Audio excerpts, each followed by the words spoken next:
നമസ്തേ. നരേന്ദ്രമോദി സർക്കാർ കൊണ്ടുവന്ന വഖഫ് ഭേദഗതി നിയമത്തിനെതിരെ മുസ്ലിം സംഘടനകൾ രാജ്യവ്യാപകമായി പ്രക്ഷോഭത്തിന്റെ പാതയിലാണ്. ബംഗാളിലൊക്കെയും വലിയ അനിഷ്ട സംഭവങ്ങളാണ് സമരത്തിന്റെ ഭാഗമായി ഇക്കഴിഞ്ഞ ദിവസങ്ങളിലെല്ലാം ഉണ്ടായത്. എന്നാൽ കേരളത്തിലും വഖഫ് നിയമത്തിനെതിരായ സമരം അതിവേഗം വർഗീയമാവുന്നതിന്റെ സൂചനകളാണ് ഇപ്പോൾ കണ്ടുവരുന്നത്. ജമാഅത്തെ ഇസ്ലാമിയുടെ യുവജന സംഘടനയായ സോളിഡാരിറ്റി യൂത്ത് മൂവ്മെന്റും വിദ്യാർത്ഥി സംഘടനയായ SFIOയും സംയുക്തമായി കോഴിക്കോട് വിമാനത്താവളത്തിലേക്ക് നടത്തിയ മാർച്ചിൽ പ്രകോപനപരമായ മുദ്രാവാക്യങ്ങളും ഹമാസ് നേതാക്കൾ ഉൾപ്പെടെയുള്ള ആഗോള ഭീകരവാദികളുടെ ചിത്രവും ഉണ്ടായിരുന്നു എന്നത് പേടിപ്പെടുത്തുന്ന കാര്യം തന്നെയാണ്.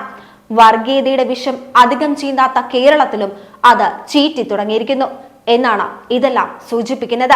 ഈജിപ്തിലെ മുസ്ലിം ബ്രദർഹുഡ് സ്ഥാപകൻ ഇസാം ഹസനുൽ ബന്നയുടെയും ഹമാസ് സ്ഥാപകൻ അഹമ്മദ് യാസിന്റെയും കൊല്ലപ്പെട്ട ഹമാസ് ഭീകരൻ യഹിയ സിൻവാറിന്റെയും ചിത്രങ്ങളുള്ള പ്ലക്കാർഡുകളാണ് സമരക്കാർ ഉയർത്തിയത്.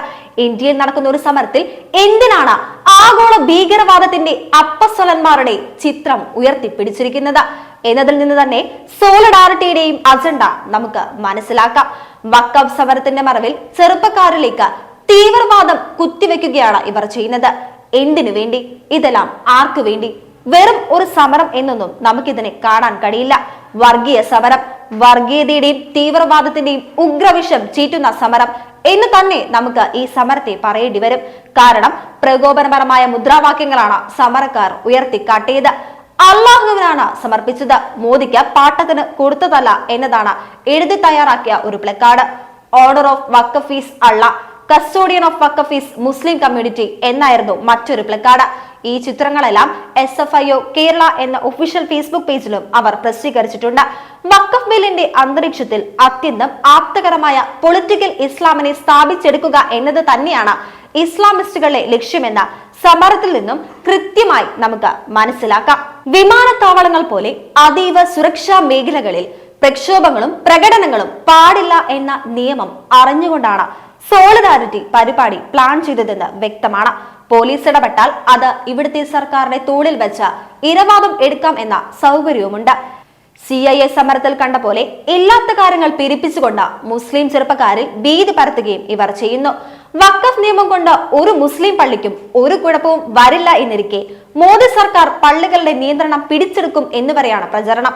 ഇതെല്ലാം കേരളത്തിലെ ക്രമസമാധാനം തകർക്കാനും വർഗീയ കലാപങ്ങൾ സൃഷ്ടിക്കാനും ആണെന്ന കാര്യത്തിൽ ഒരു തർക്കവും വേണ്ട. വഖഫ് ഭേദഗതി നിയമം മുസ്ലിം വംശഹത്യക്ക് കളമൊരുക്കുന്നുവെന്നും ജമാഅത്തെ ഇസ്ലാമി ഭീതി വ്യാപനം നടത്തുന്നുണ്ട്.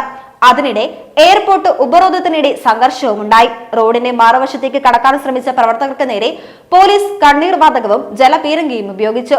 പോലീസ് ബാരിക്കേഡുകൾ മറച്ചിടാൻ പ്രവർത്തകർ ശ്രമിച്ചു. തുടർന്ന് പോലീസ് ലാത്തി ചാർജ് നടത്തി. വഖഫ് നിയമ ഭേദഗതി ഭരണഘടനാ മൂല്യങ്ങൾക്ക് എതിരെയുള്ള കരിനിയമമാണെന്ന് ഉപരോധം ഉദ്ഘാടനം ചെയ്ത all India Muslim personal law board അംഗവും ജമാഅത്തെ ഇസ്ലാമി വൈസ് പ്രസിഡന്റുമായ മലിക് മുത്തൻ സിംഗ് ഖാൻ പറഞ്ഞു. നേരത്തെ വിമാനത്താവളം ഉപരോധിക്കാൻ പ്രതിഷേധക്കാരുമായി എത്തുന്ന ബസ്സുകൾ പിടിച്ചെടുക്കുമെന്ന് ബസ് ഉടമകളുടെ സംഘടനകൾക്ക് കൊണ്ടോട്ടി പോലീസ് കത്ത് നൽകിയിരുന്നു. ഇതിനെതിരെ ജമാഅത്തെ ഇസ്ലാമി അമീർ മുജീബ് റഹ്മാൻ പ്രതിഷേധിച്ചിരുന്നു. നരേന്ദ്രമോദിയുടെ നേതൃത്വത്തിലുള്ള ഫാസിസ്റ്റ് സർക്കാർ ജനാധിപത്യ മൂല്യമുള്ള നിരാകരിക്കുമ്പോൾ പ്രതിഷേധിക്കാനുള്ള അവസരം പോലും നിഷേധിക്കാനാണെങ്കിൽ കേരളത്തിന് എന്തിനാണ് ഒരു ഇടതുപക്ഷ സർക്കാർ? ന്യൂനപക്ഷ വേട്ട തൊഴിലാക്കിയ ഡൽഹി UP പോലീസിനോട് മത്സരിക്കാനെങ്കിൽ കേരളത്തിന് എന്തിനാണ് ഒരു ഇടത് ആഭ്യന്തരം എന്നാണ് മുജീബ് റഹ്മാൻ ഇതേക്കുറിച്ച് പ്രസ്താവനയിൽ പറഞ്ഞത്.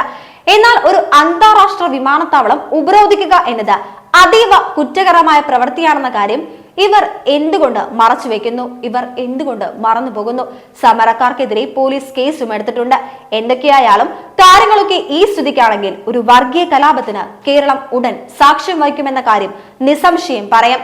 രാജ്യത്തെ ജനങ്ങൾക്ക് ഏറെ ഗുണം ചെയ്യുന്ന ഒരു നിയമത്തെ തെറ്റായി വ്യാഖ്യാനിച്ച് വലിയൊരു വർഗീയ കലാപം തന്നെ നടത്താനാണ് മുസ്ലിം സംഘടനകൾ ശ്രമിച്ചുകൊണ്ടിരിക്കുന്നത്.